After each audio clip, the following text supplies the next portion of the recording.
A wide area network is used for long distance transmission of data when helps to cover the large geographical area and connect cities and provinces or even countries.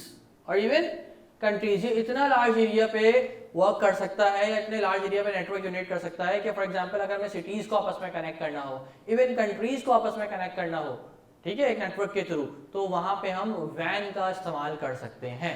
That is what wide area network. ठीक है, उसके नाम से हमें पता चल रहा था जो वाइड मतलब सबसे लार्जेस्ट एरिया पे काम करता होगा. ठीक है, यूजिंग वैन technology computers may be like together in different countries using satellites के थ्रू हम different countries के computers को आपस में connect कर सकते हैं.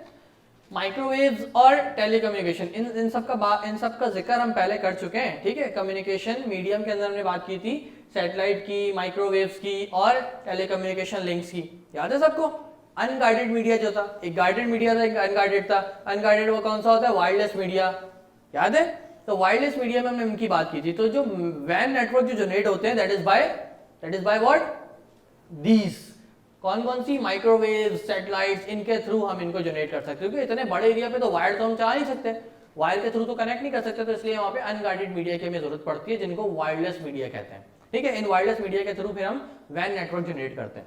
ओके, अच्छा. Therefore large business, research and educational organisation situated at the longer distance use van.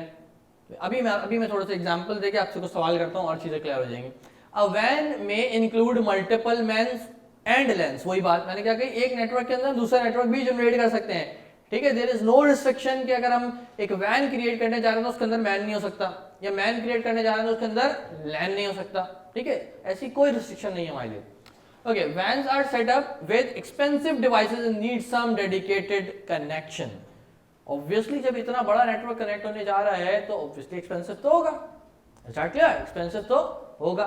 यहाँ तक क्लियर है बात? अच्छा, अब फॉर एग्जाम्पल मुझे एक वाइडेस्ट एरिया का नेटवर्क जनरेट करना है. ठीक है, तो मैं क्या करूँ भाई, मैं उसको अपने काम को आसान बनाने के लिए पहले ये करते हैं कि जो बिल्डिंग्स है ना, जो ऑर्गेनाइजेशन चल रही हैं, उसके अंदर एक लैन क्रिएट कर लेते हैं. ठीक है, और फिर मैन के थ्रू उन बिल्डिंग्स को कनेक्ट करवा देते हैं. ठीक है, उन कैंपसेस को या बिल्डिंग्स को आपस में कनेक्ट करवा देते हैं. ठीक है, अब हो सकता है भाई कुछ कैंपस कराची में हो, कुछ इस्लामाबाद में हो, कुछ लाहौर में हो, अलग अलग शहर में हो. ठीक है, तो फिर उन शहरों के कैंपसेस जो हमने मैन से कनेक्ट करे हैं तो उसको हम वैन के थ्रू डिफरेंट सिटीज से भी कनेक्ट करवा दें. Are you getting my point? तो ये हमारा काम इससे क्या होगा, आसान हो जाएगा. जरूरी नहीं है कि हम एक वैन क्रिएट करने जा रहे हैं तो उसके अंदर मैन नहीं हो सकते, उसके अंदर लैन नहीं हो सकते.